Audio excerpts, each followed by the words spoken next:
ഊതിയ ഖൈറുൻ കസീർ, ഏറ്റവും കൂടുതൽ, ഏറ്റവും ധാരാളമായിട്ട് വലിയ വർദ്ധമാനമായ ഖൈറാണ് ആ വ്യക്തിക്ക് നൽകപ്പെട്ടത്. അൽ ഹിക്മത്തു ദാല്ലത്തുൽ മുഅ്മിൻ. ഹിക്മ, അവിടെയും ഹിക്മയാണ് പ്രയോഗിച്ചത്, ഇൽമല്ല. ഹിക്മ വിശ്വാസിയുടെ കളഞ്ഞുപോയ ധനമാണ്, വഴിയിൽ എവിടെയോ വെച്ച് നഷ്ടപ്പെട്ടു പോയ സാധനമാണ് ദാല്ലത്ത്. എന്തായിരിക്കും അങ്ങനെ വഴിയിൽ എന്റെ പ്രിയപ്പെട്ട ഈ പേന, പ്രത്യേകിച്ച് അല്പം വിലപിടിപ്പുള്ള കയ്യിൽ കൊണ്ട് നടക്കുന്ന പേനയോ വാച്ചോ ഒരു മൊബൈലോ ഫോണോ, അതൊന്നും അത്ര വലിയ കാര്യമല്ലെങ്കിലും നഷ്ടപ്പെട്ട ആ ആളുടെ സ്ഥിതി എന്താവും? കണ്ടവരോടൊക്കെ ചോദിക്കും, നിങ്ങൾ കണ്ടോ, അവിടെ കണ്ടോ, ബേജാറാവും, കയ്യും കാലും തളർന്നു പോകും. അത് കിട്ടുന്നവരെ സമാധാനമില്ല. ഈ വാക്കല്ലയോ പുണ്യ റസൂൽ സല്ലല്ലാഹു അലൈഹി വആലിഹി വഅസ്ഹാബിഹി വസല്ലമ പ്രയോഗിച്ചത്? എന്തൊരു വാക്കാണ്! ആ ഒറ്റതിൽ എന്തൊക്കെ അടങ്ങി! മൗലാന നജീബ് മൗലവി ഉസ്താദ്, അദ്ദേഹത്തിന് കുറച്ചൊരു പ്രയാസമൊക്കെ ഉണ്ടാവും. നമ്മൾ കുറച്ച് ആൾക്കാർ ഇവിടെ ഇരുന്ന് അദ്ദേഹത്തെക്കുറിച്ച് നല്ലതിങ്ങനെ പറയുമ്പോൾ. അപ്പൊ ഞാൻ തുടക്കത്തിലെ ഒരു കാര്യം പറയാം, അതല്ലെങ്കിലും പറയണം. ഈ സ്വീകരണമാകട്ടെ, ആദരമാകട്ടെ, ഇനി അല്ലാത്തതാകട്ടെ, നല്ല വാക്ക് ബഹുമാനിച്ച് സ്നേഹിച്ച് പറയുന്നത് വേറെയാണ്, മുഖസ്തുതി വേറെയാണ്. ഇപ്പൊ നാട്ടിൽ പൊതുവെ ഒരു പ്രവണത വർദ്ധിച്ചു വന്നിട്ടുണ്ട്. ഒരാളെ പറ്റി നല്ലത് പറയില്ല, അഥവാ നല്ലത് പറയേണ്ട ഒരു നേരം വന്നാ പറയും, ഞാനൊന്നും പറയില്ല, അത് മുഖസ്തുതിയാകുമോ എന്ന് ഞാൻ ആശങ്കപ്പെടുന്നു. എന്തിനത്ര വലിയ ആശങ്ക? മുഖസ്തുതി പറയാതിരുന്നാ പോരെ? ആശങ്കപ്പെടേണ്ട കാര്യമില്ലല്ലോ, പറയാതിരുന്നാ മതിയല്ലോ. മുഖസ്തുതി എന്താന്ന് എല്ലാവർക്കും അറിയാം, പറയുന്ന ആൾക്കും അറിയും, കേൾക്കുന്നവർക്ക് പെട്ടെന്ന് മനസ്സിലാവും. കരുതിക്കൂട്ടി ഇല്ലാത്ത കാര്യങ്ങൾ കൃത്രിമമായി ജൽപ്പിച്ചുണ്ടാക്കി എന്തെങ്കിലും ഒരു സ്വാർത്ഥ താല്പര്യത്തിന് വേണ്ടി ഒരാളെ പറ്റി അങ്ങനെ പറയാം. ആ വാക്ക് കൃത്രിമമാണ്, അത് പുറപ്പെടുന്ന അയാളുടെ നെഞ്ച് കൃത്രിമമാണ്. പക്ഷേ ബഹുമാനവും സ്നേഹവും പ്രകടിപ്പിക്കുന്ന കാര്യത്തിൽ പിശുക്ക് വരുത്തരുത് എന്ന് പഠിപ്പിച്ച പുണ്യ റസൂലാണ് മുഖസ്തുതിയെ വിലക്കിയത് സല്ലല്ലാഹു അലൈഹി വസല്ലം. നമ്മളിന്ന് ദീനിനൊക്കെ കൊണ്ടുപോയിട്ട് എന്തോ ഒന്നാക്കി. ഞാൻ വളരെ കാര്യമായിട്ട് അടുത്ത കാലത്തായിട്ട് കേരളത്തിൽ പല വേദിയിൽ ഇത് പ്രസംഗിച്ചിട്ടുണ്ട്. ഇനിയും പ്രസംഗിക്കണം എന്നുണ്ട് എനിക്ക്. നല്ലത് പറയില്ല, ഉടനെ മുഖസ്തുതിയാകുമോ? നല്ലത് പറയണ്ടെന്ന് ഏത് ഹദീസിലാ ഉള്ളത്? ഖുർആനിലെവിടെ ഉള്ളത്? അസ്സലാമു അലൈക്കും വറഹ്മത്തുള്ളാഹി എന്ന് പറയുന്നതിന് ഒരു നല്ല വാക്കാണ്. ഒരു മനുഷ്യനെ കണ്ടാൽ തുടങ്ങുന്നതിന് നല്ലത് പറയാണ്. നിങ്ങൾക്ക് സമാധാനം ഉണ്ടാവട്ടെ. അവിടുന്നൊക്കെ പിന്നെയും പറയാം, വറഹ്മത്തുള്ളാഹി വബറകാതുഹു വജന്നതുഹു വമഗ്ഫിറതുഹു വമർഹമതുഹു യശ്ഫീകല്ലാഹ്, അല്ലാഹു നിങ്ങൾക്ക് സൗഖ്യം നൽകട്ടെ, അല്ലാഹു യശ്ഫീക മിൻ കുല്ലി ദാഇ യുദീക. ഇതൊക്കെ റസൂലുള്ളാഹി പഠിപ്പിച്ച വാക്കുകളാണ് സല്ലല്ലാഹു അലൈഹി വസല്ലം. ഒരാളെ കാണുമ്പോ പറഞ്ഞ് എവിടം വരെ എത്തും പറഞ്ഞിട്ട് നിങ്ങൾ എങ്ങനെയാണ്, നിങ്ങൾ കൈഫസിഹ, ഇന്നും അറബികളെ കണ്ടിട്ടെങ്കിലും നമ്മളത് പഠിക്കണം. നന്നേ ചുരുങ്ങിയത് ഒരറബിയെ കണ്ടാൽ അങ്ങ് പറയാൻ തുടങ്ങും, എന്തൊക്കെയുണ്ട്, എന്തൊക്കെ സുഖം തന്നെയല്ലേ, നല്ല ഉണ്ടല്ലോ, നന്നായിട്ടുണ്ടല്ലോ, ഇപ്പൊ കാണാൻ നല്ല ഉഷാറുണ്ടല്ലോ, നല്ല സിഹത്താണല്ലോ, ആഫിയത്താണല്ലേ, ബാറക്കല്ലാഹു അല്ലാഹു യുബാരിക് അയ്യഹക്കല്ലാഹു യുബാരിക്. ഈ വക ഒരു പരിപാടിയും കേരളക്കരയിലിപ്പില്ല. കുറ്റം പറയാൻ വേണ്ടി മാത്രമേ വായ തുറക്കൂ എന്ന് തീരുമാനിച്ചാൽ പിന്നെ എന്ത് ചെയ്യും? അങ്ങനെയുള്ളവർക്ക് എല്ലാം മുഖസ്തുതിയാണ്. ഉള്ളത് നന്മ പറയാൻ പാടില്ല. മഹാന്മാരെ പറ്റി എടുത്തു നോക്കുക, അവരുടെ ജീവിത ചരിത്രത്തിലേക്ക് നോക്കുക. ഒരാള് മറ്റൊരാളെ പറ്റി, മരിച്ചവരെ പറ്റി മാത്രമല്ല, ജീവിച്ചിരിക്കുന്നവരെ പറ്റി നന്മ അങ്ങനെ പറഞ്ഞിരിക്കണം. നജീബ് മൗലവി ആദരിക്കുന്ന വേദിയാണിത്. നജീബ് മൗലവിയുടെ ഗ്രന്ഥങ്ങളിൽ തന്നെ അത്തരം കാര്യങ്ങൾ പരാമർശിച്ചിട്ടുണ്ട്. ഒരു പണ്ഡിതന്റെ ജീവിതകാലത്ത് ആ പണ്ഡിതനെ പറ്റി എത്രയെത്ര മദ്ഹുകളാണ് മറ്റുള്ളവർ എഴുതി വെച്ചിരിക്കുന്നത്.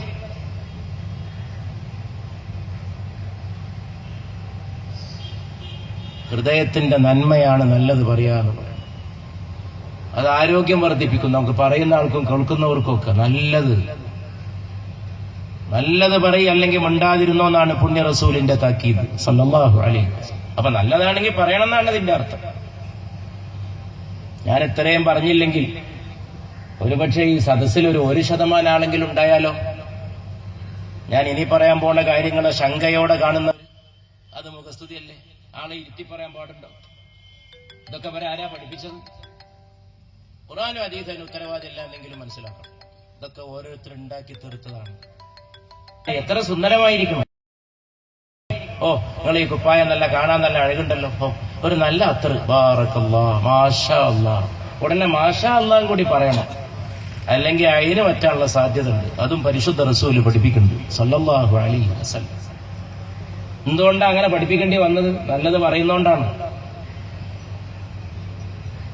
എപ്പോഴും മാഷാ അല്ലാഹ് മാഷാ. ഈ മാഷാ അല്ലാഹ് എങ്ങനെ ഉണ്ടായതാ? നല്ലത് പറയുന്നോണ്ടാണ് മാഷാ അല്ലാഹ് ഉണ്ടായത്. ഒരാളെ കണ്ടുമുട്ടുമ്പോ നല്ലത് പറയാ. ആ നല്ലതിനെ മതം വിലക്കി എന്ന് പറഞ്ഞാൽ പിന്നെ മതം എന്തിനു കൊള്ളും? ഞാൻ അതിനെപ്പറ്റിയൊന്നും വിശദീകരിക്കുന്നില്ല. അത്രയും അന്തരീക്ഷത്തിൽ എന്ന് എനിക്ക് തോന്നുന്നു കേരളത്തിൽ അങ്ങനെ ഒരു അന്തരീക്ഷം നിലനിൽക്കുകയാണ്. വളരെ തെറ്റായ നെഗറ്റീവായ ഒരു അന്തരീക്ഷം. മതസംഘടനാ പ്രവർത്തനത്തിൽ ഞാനിവിടെ നിൽക്കുമ്പോ നജീബ് മൗലവിക്കുള്ള ഈ ആദരം പരിശുദ്ധ റസൂലിന്റെ സല്ലല്ലാഹു അലൈഹി വസല്ലം സീറയിൽ നിന്ന് ഒരു സംഭവം ഓർക്കണം. അള്ളാഹുവിന്റെ റസൂൽ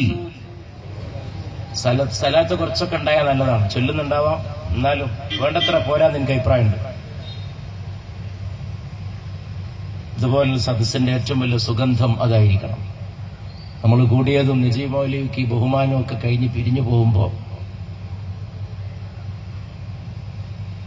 ഏറ്റവും വലിയൊരു സൗഭാഗ്യത്തിന്റെ പെട്ടിയുമായിട്ട് തിരിച്ചുപോക്ക്. അടക്കപ്പെട്ടി തുറക്കാൻ സലാത്ത്, പദവികൾ സലാത്ത്, ദുരിതങ്ങൾക്ക് പരിഹാരം സലാത്ത്, പാപങ്ങളിൽ നിന്ന് മോചനം പോലും. നബി സല്ലല്ലാഹു അലൈഹി വസല്ലം ഒരു സദസ്സിലിരിക്കുമ്പോ ആ വഴിക്ക് നടന്നുപോയ ഒരാളെ ചൂണ്ടിയിട്ട് സദസ്സിലുണ്ടായിരുന്ന ഒരാൾ പറഞ്ഞു, അള്ളാഹുവിന്റെ റസൂലെ, എനിക്ക് അദ്ദേഹത്തെ സ്നേഹമാണ്. അപ്പൊ തന്നെ ഉടനെ പരിശുദ്ധ നബി ചോദിച്ചു സല്ലല്ലാഹു അലൈഹി വസല്ലം, ഇന്നൊരാളും ചോദിക്കാത്ത ചോദ്യം, എല്ലാവരും ചോദിക്കാൻ തുടങ്ങിയാൽ ലോകം നന്നാവും. നിങ്ങളത് അദ്ദേഹത്തോട് പറഞ്ഞിട്ടുണ്ടോ? അദ്ദേഹത്തോട് സ്നേഹമാണെന്ന് ഇവർ അദ്ദേഹത്തെ അറിയിച്ചിട്ടുണ്ടോ? എന്റെ ജീവിതത്തിൽ റസൂലുള്ളാഹിന്റെ മദഹുമായി ബന്ധപ്പെട്ട് വളരെ ഹൃദയസ്പർശിയായ പല സംഗതി ഉണ്ടായിട്ടുണ്ട്. സ്വകാര്യവും പരസ്യമൊക്കെ ഉണ്ടായിരുന്നു. അതിൽപ്പെട്ട ഒരു സംഭവം ഈ ഹദീസിനോട് ബന്ധമുണ്ട്. ഞാനിത് ആദ്യം കണ്ട ദിവസം അത്ഭുതപ്പെട്ടു പോയി. ഈ സഹാബി ഓടി ചെല്ലുകയാണ് ആ കടന്നുപോയ ആളെ പിന്നാലെ. എന്നിട്ട് പറയണം, നിൽക്കണേ, എനിക്കൊരു കാര്യം പറയാനുണ്ട്. എന്താണ്? ഞാൻ നിങ്ങളെ സ്നേഹിക്കുന്നു. ഇത് പറയാൻ റസൂലുള്ളാഹി പറഞ്ഞേക്കാണ് സല്ലല്ലാഹു അലൈഹി വസല്ലം. ഞാൻ നിങ്ങളെ സ്നേഹിക്കുന്നു. കോഴിക്കോട്ട് ആത്മഹത്യക്കെതിരായ ഒരു സെമിനാർ ഉണ്ടായിരുന്നു. അത് ഉദ്ഘാടനം ചെയ്യാൻ എന്നെ വിളിച്ചിരുന്നു. സംഘടിപ്പിച്ചത് ബ്രഹ്മകുമാരി സഭയാണ്, ഒരു സന്യാസിനി സഭ. ഞാൻ എന്റെ അന്നത്തെ പ്രസംഗം ആരംഭിച്ചത് പരിശുദ്ധ റസൂലിന്റെ സല്ലല്ലാഹു അലൈഹി വസല്ലം ലവ് ഷുഡ് ബി കമ്മ്യൂണിക്കേറ്റഡ്, സ്നേഹം സംവദിക്കപ്പെടണം. ഞാൻ ഈ ഹദീസ് കണ്ട് അത്ഭുതപ്പെട്ട് ആ ഒരു ഘട്ടത്തില് എന്റെ കയ്യിലേക്ക് ഞാൻ പറയേണ്ടതില്ലല്ലോ, നമ്മളിന്ന് അതിനു വേണ്ടിയാണ് ഇവിടെ ഒരുമിച്ച് കൂടിയിട്ടുള്ളത്. ഞാൻ അതിനു വേണ്ടിയാണ് വന്നിരിക്കുന്നത്. നജീബ് മൗലവിയോടേക്ക് എത്രയോ വർഷങ്ങളായിട്ട് സ്നേഹമാണ്. സ്നേഹം പ്രകടിപ്പിക്കാൻ ഒരു അവസരം ഒരുക്കി തന്ന മമ്പാട്ടെ ഈ ആദരത്തിന്റെ വേദിക്ക് മാത്രമല്ല, കൂടിയവർക്കും കൂടാത്തവർക്കും എത്രയോ പരസഹസ്രം പേർ നജീബ് അദ്ദേഹത്തിന്റെ ഇൽമിന്റെ പേരിൽ വ്യക്തിത്വമുണ്ട്.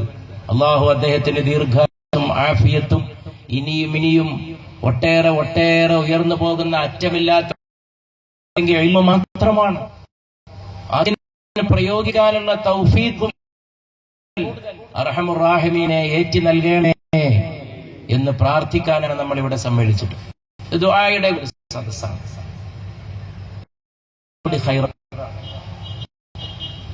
ഖൈറാണ് ഈ സദസ്സ്. അടിമുടി ഇൽമിന് വേണ്ടി ജീവിക്കുന്ന പണ്ഡിതൻ. ഇൽമ് എവിടെ നോക്കിയാലും ഇൽമ്. നജീബ് മൗലവി സഞ്ചരിച്ച ഇൽമിന്റെ വർത്തമാനം. അതാണ് ആലിമിന്റെ ലക്ഷണം. പഴമൊഴിയുടെ പാത്രങ്ങൾ ശബ്ദമുണ്ട്. എപ്പോഴും നിങ്ങളെ പോലെ ഞാൻ കണ്ടില്ല ഒരു ഒച്ചപ്പ്. വിപരീതമാണ് ശബ്ദഘോഷം,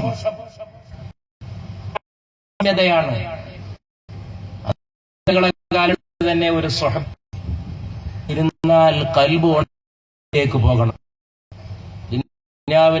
ഒച്ചപ്പാടോടെ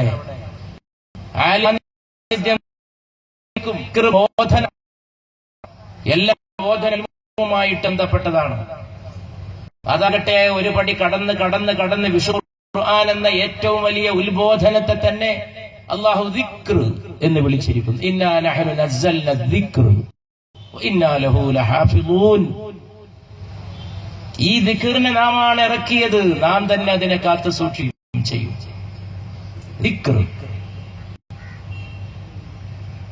ദിക്ർ ഉണരുന്നത് അതിൽ നിന്നാണ്, ഇലാഹിയായ ഇൽമിന്റെ ഉറവിടത്തിൽ നിന്നാണ്. അഹ്മദ് സർഹിന്ദി റഹ്മത്തുള്ളാഹി ദിക്റുകളാണോ അഫ്ളൽ, ഖുർആന്റെ ആയത്താണോ അഫ്ളൽ? കുഴക്കുന്ന ഒരു ചോദ്യം. ദിക്റുകളൊക്കെ ഉണ്ട്, അതാണോ ശ്രേഷ്ഠത ഉള്ളത്? അത് ഖുർആന്റെ ആയത്താണോ? അതിനെ മുജദ്ദിദ് അൽ റബ്ബാനി സർഹിന്ദി മറുപടി ഖുർആൻ എന്നാണ്.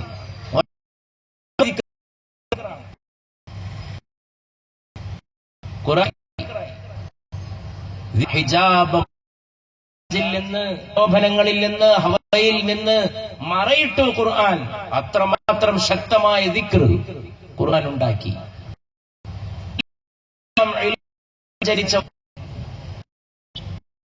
ഉസ്താദ് മരുദർസിൽ നിന്ന് തീർത്ഥാടനമാണ്. ലോകത്തെന്താ മനുഷ്യനും മാത്രമാണ്, മാത്രമാണ്. ഭക്ഷണം നന്നായി കഴിച്ചു തോന്നിയിരിക്കുമ്പോഴേക്ക് പിന്നെ എന്താണ് വിളമ്പുന്ന ഒരാളോട് ഇടങ്ങറാക്കല്ലേ എന്നാണ് പറയാ. എനിക്ക് വേണ്ടെന്നല്ല, ഇടങ്ങറാക്കല്ല. ഈ ഇടങ്ങ നീ എന്നെ പ്രശസ്തിമടുക്കും, പണം മടുക്കും, വെറുതെ തോന്നുകയാണ്. കുറച്ച് കഴിയുമ്പോ സ്വസ്ഥത ിട്ടുണ്ട്. ലോക മടുക്കിലുണ്ടാണ് പഠിപ്പിച്ച്